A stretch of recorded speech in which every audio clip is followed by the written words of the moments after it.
देखिए, दमा अटैक आ जाता है, इसका मतलब कि उस बीमारी पेशेंट्स को पहले से पता है कि उसको दमा है। और दमा एक एपिसोडिक बीमारी है, मतलब हर वक्त नहीं रहती है, अक्सर अटैक्स में आता है या दौरे में आता है। और वो दौरा आपको ट्रिगर बहुत सारे फैक्टर्स होते हैं कि ठंडे से या कोई खाने पीने की चीज़ से या कोई स्ट्रॉन्ग स्मेल से, परफ्यूम से, डस्ट से आपको हो सकता है। तो सबसे पहली चीज़ जो हम बोलते हैं एक एस्थमेटिक पेशेंट को, दमे के मरीज को, कि इन्हेलर उनके इलाज के लिए उनको दिया जाता है, उसमें एक इन्हेलर होता है ड्यूलिन या एस्थलीन का इन्हेलर।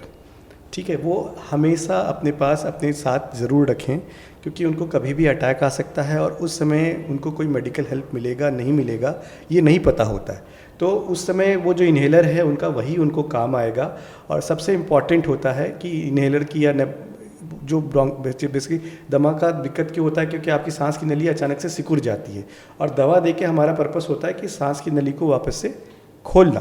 तो वो चीज़ जब तक नहीं मिलेगा, वो दवा नहीं मिलेगा, तो यूजली आपको अटैक को सॉल्व करने में या ठीक करने में दिक्कत आएगी। डॉक्टर साहब, अगर किसी को अस्थमा अटैक आता है यानी कि दमे का दौरा अगर आता है, तो क्या चीज़ है जो भूल कर भी नहीं करनी चाहिए जिसकी वजह से समस्या बहुत ज़्यादा बढ़ सकती है? देखिए, ऐसा कोई स्पेसिफिक चीज़ तो नहीं है कि जो नहीं करना चाहिए।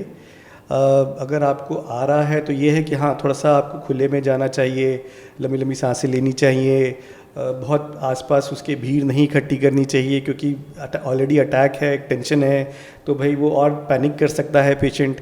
अननेसेसरी दवाइयाँ और ये सब नहीं देनी चाहिए उस समय में, ज़बरदस्ती पानी वानी नहीं पिलाना चाहिए। और अगर इन्हेलर दे सकते हैं उस समय तो बेस्ट है कि आप उस समय सबसे पहले उस पेशेंट को इन्हेलर दें।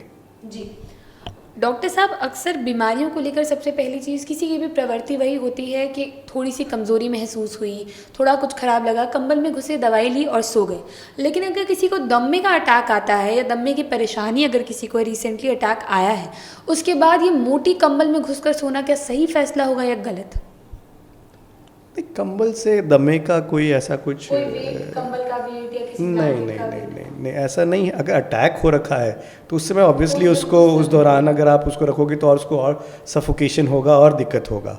बट ऐसा कुछ नहीं है कि दमे का, अगर आपको दमा का अटैक है तो आप उसके बाद कंबल ओढ़ लो, मतलब आप जब ठीक हो गए हो तो उसके बाद अगर आप कंबल में हो या नहीं भी हो उससे कोई फ़र्क नहीं पड़ता।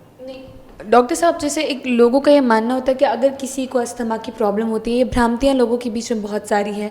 अगर किसी को अस्थमा की दिक्कत है, रिसेंटली उसे अटैक आया है, अभी भी सांस में हल्की फुल्की परेशानी हो रही है, तो भारी कंबल ओढ़ने से मना किया जाता है। तो ये बात कितनी सही है, कितनी गलत? नहीं, देखिए उसमें देखिए लॉजिक सिंपल से है कि उसको सांस की दिक्कत हो रही है, उसके ऊपर आप कोई भारी चीज़ डाल दोगे तो शायद उसको सांस की दिक्कत और ज़्यादा हो जाएगी। बट ऐसा कुछ इसका कोई लेना देना नहीं है। दमे का इलाज जो है वो अगर आप प्रॉपर तरीके से कर रहे हो तो कंबल भारी हो, हल्का हो, कैसा भी हो, उससे दमे के मरीज को कोई दिक्कत नहीं आएगी। जी।